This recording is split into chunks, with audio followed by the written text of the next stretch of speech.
It's Friday again, and that means another edition of our podcast, the Zogby Report, real and unscripted. And as always, I'm John, and I'm here with my son and business partner, Jeremy. Good morning. Happy Friday, Jer. Hey, good morning. How you doing? I'm doing well. How are you doing is the issue. The countdown to number 3, little Zogby baby, is getting real close here. Yeah, it's we're scrambling. We're scrambling to get ready because well, hopefully Nurtila will not go into labor during this podcast, but we're going to keep it brief. It's just the two of us, and here's what I've come up with. And of course, as in 99% of the cases, you really don't know what I'm going to come up with. So I'm looking at Joe Biden, President of the United States, and I'm looking at his numbers, of course, because that's what we do. And I'm not going to call this week a renaissance, but there is something very noticeable that's going on. Last week at this time, his average was about 42% job approval and about 53% disapproval. This week, the total average is 44%, but if you just take a look at the last 5 or 6 polls, it's hovering around 45% and 50% disapproval. I know it appears with margins of error that we're splitting hairs, but we split hairs anyway in our business. And clearly, at the very least, there's been no free fall for the president. At the very least as well, not even a minor slide. And in fact, he seems to be turning things around, or maybe with the holidays here and upcoming, maybe people are in a better mood. But there's been a noticeable uptick, and I just wanted to talk briefly about that. Let me give you a few thoughts on my part and then see if you agree or disagree. I think first and foremost, we're seeing a lot more of Joe Biden. And certainly for those who dislike him, that means a lot more speculation, about his physical and mental health. But on the other hand, he does seem to do better when people see him. He has a way of comforting people, not the least of which, of course, are his supporters. That's all you can hope for these days, is to win back your supporters and strengthen your stronger supporters. So being out there is important. I think secondly, in terms of the major focus of his attention, he's done 2 things. One is we've seen a lot more stories from real people about the impact of the Build Back Better legislation. That, in other words, it's not being addressed simply on Republican terms, which is deficit spending, how is it going to be paid for, and so on, but rather in terms of the impact that it can have on individuals and families and on the middle class. And then thirdly, I think what he's done, both directly and then indirectly, is at least recognized inflation. And that's a chief thing for presidents to do, is to not ignore, like George H.W. Bush, say in 1992, during the presidential debate with Bill Clinton and Ross Perot. They were talking about the impact of the economy. Somebody from the live audience was talking about how much he was hurt by the recession, and the President Bush then was looking at his watch. This was a moment this week where President Biden was not looking at his watch and was at least addressing the importance of the inflation issue. And of course, may have gotten a little bit of a boost from the Fed this week by their recognizing that the economy maybe has to cool off a little bit and offering the potential that they're going to raise interest rates during 2022. So I think that's my best shot at explaining the what is, and the what is clearly is that the president's numbers have turned around ever so slightly, but have turned around. How do you see it? Well, at the end of the day, he's still underwater, right? And he's still dropped dramatically from when he took office. I think your assessment is probably correct when you say that. What's everybody doing right now? What's mostly everybody doing right now? They're holiday shopping. 'Tis the season to be jolly. People are getting ready to see each other. They're getting ready to some people are going to travel. So I think Americans by and large are happier.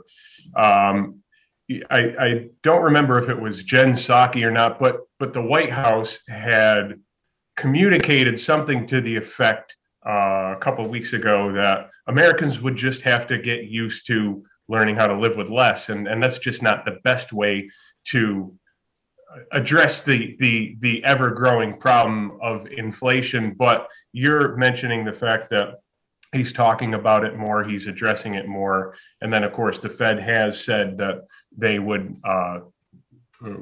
increase the interest rates, do rate hikes. Although the problem with that is the last time they did a series of that under Jerome Powell, the markets reacted very, very ferociously. They almost tanked. And so they had to come back in with more quantitative easing. I don't see how this time around it's going to be any different. I really think Jerome Powell and the Fed are between a rock and a hard place. And truthfully, my observation of it is they're scrambling. They may have lost control of this. But back to the president, Build Back Better is clearly not going to pass this year. I think that's pretty clear. And I think right now all is quiet on the holiday front. And so at the end of the day, he's still underwater. There's still 44% who disapprove, according to the average. The lower end will probably show high 30s. But that's my initial reaction. If you want to delve further into one of those topics, we can. Let's get back to the Fed. Between a rock and a hard place, I think that speaks for the nation and its leadership. I mean, frankly, there's so many things going on, and we will have to talk about COVID and Delta and Omicron as well. But I'm just going to shelve that for a moment. But with the Fed, on one hand, clearly the economy is turning around. Unemployment rate is at 4.2%. I know that there are a lot of people who have dropped out of the workforce, but there are many of those, not most, but many of those who voluntarily dropped out of the workforce. We're in the middle of some vast changes, attitudinal changes about work and expectations. But on one hand, you have the economy hot, which leads to inflation. On the other hand, you have really no end in sight to this supply change, or no soon end in sight to this supply chain issue, which also reduces the supplies available to business and consumers, contributes highly to inflation. And so I think sometimes what's available to leadership at all levels is to address it and to recognize that it exists, and to not come out with hyper emotional, optimistic statistics when people are experiencing tough things, but at least to be able to say, hey, we recognize it, it's on our it's in our vision, and we're looking for ways to address it. In any event, a 3-point, almost 4-point increase in job approval in 1 week, I think, is still significant.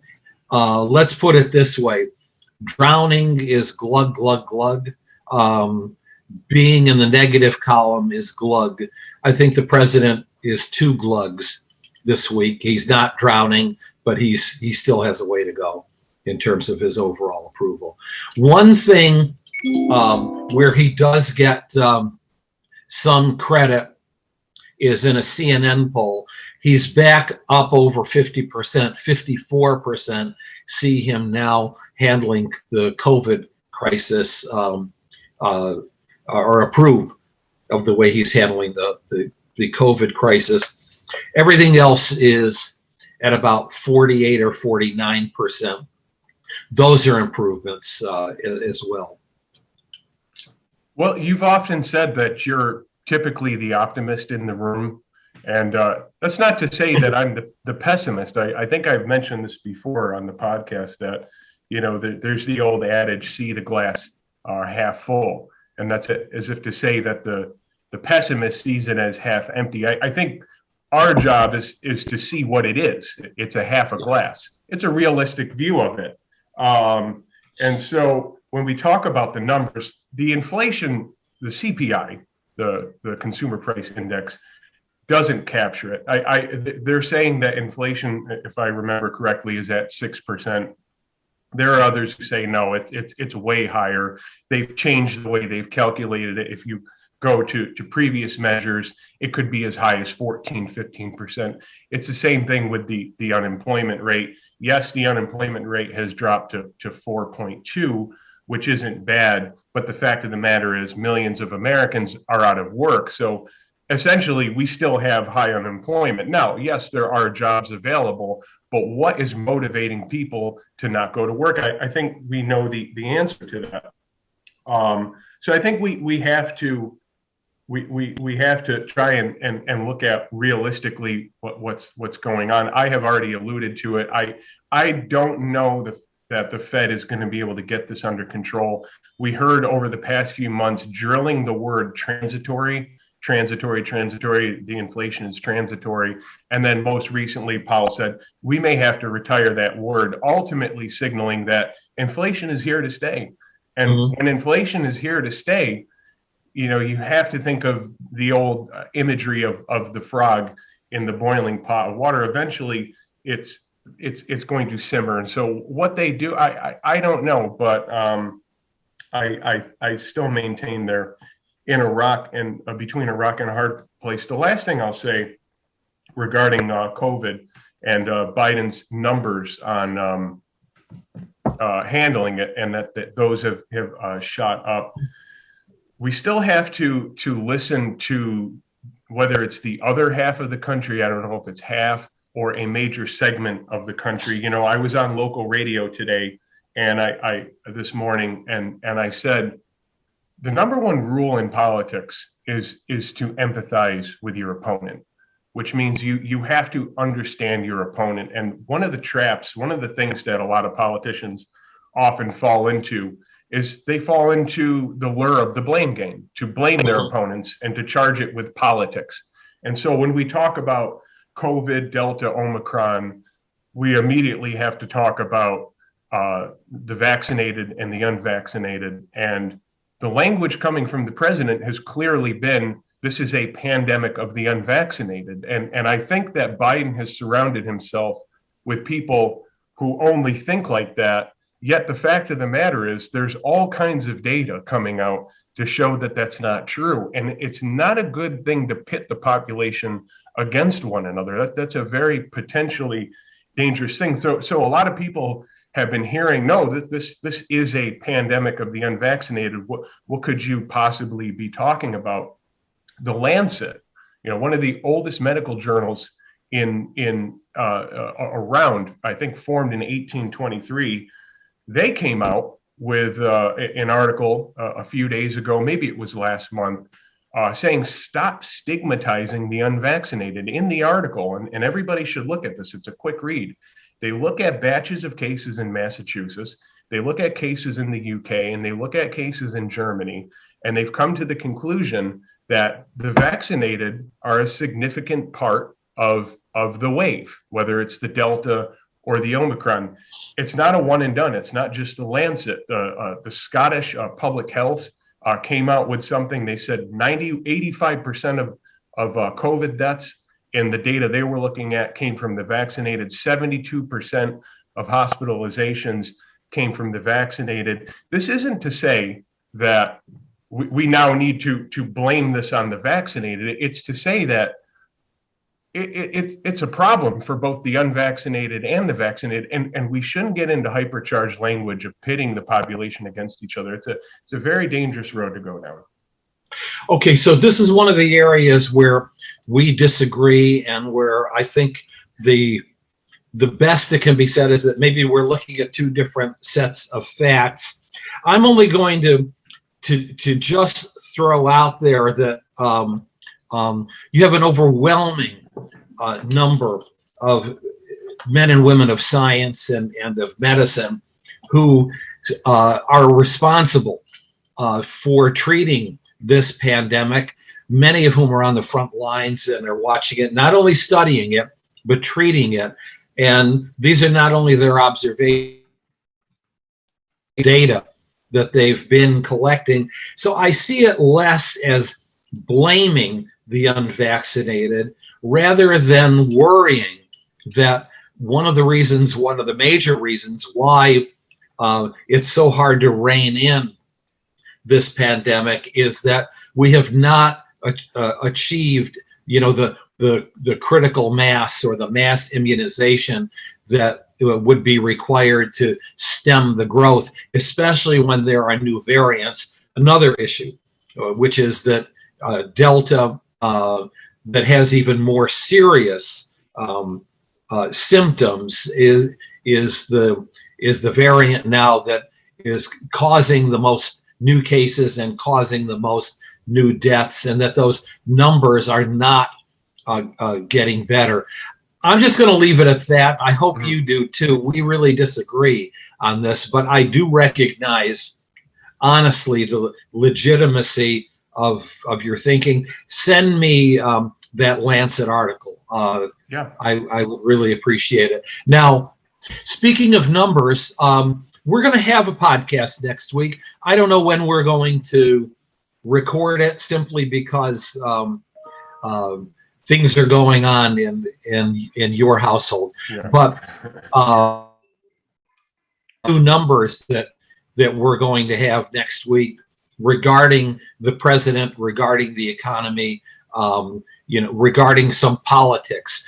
It's an extensive poll. We're going to be releasing pieces of it over the next month or so. But in any event, do you want to just give us a heads up, some of the things that we might see? Yeah, we're going to get into it all. We're going to get into Biden's job approval rating, not just overall, but about the national vaccine mandates, about curbing inflation, a whole host of other issues. We're going to get into some stuff that's very future oriented. We want to look at what the public feels about artificial intelligence, and Elon Musk said that as early as next year we could have microchips in the human brains, and so we want to talk about the fourth industrial revolution, artificial intelligence, how the public thinks about that. Where is there consensus? Are there certain reforms where we can have great consensus? And I just want to say one other thing to go back to the data. I'm sorry to do this, but it's not just the Lancet article and the Scottish public health data. It's also Ireland, which is 95% vaccinated, Gibraltar, which is 99% vaccinated, and Israel, which is approaching 90% vaccination. But those countries have, since Delta, have had explosions of Delta and now Omicron. So that's something to think about. That's government official data, by the way. But let me turn it back to you to cover what else I'm missing that we're going to have in our newest poll.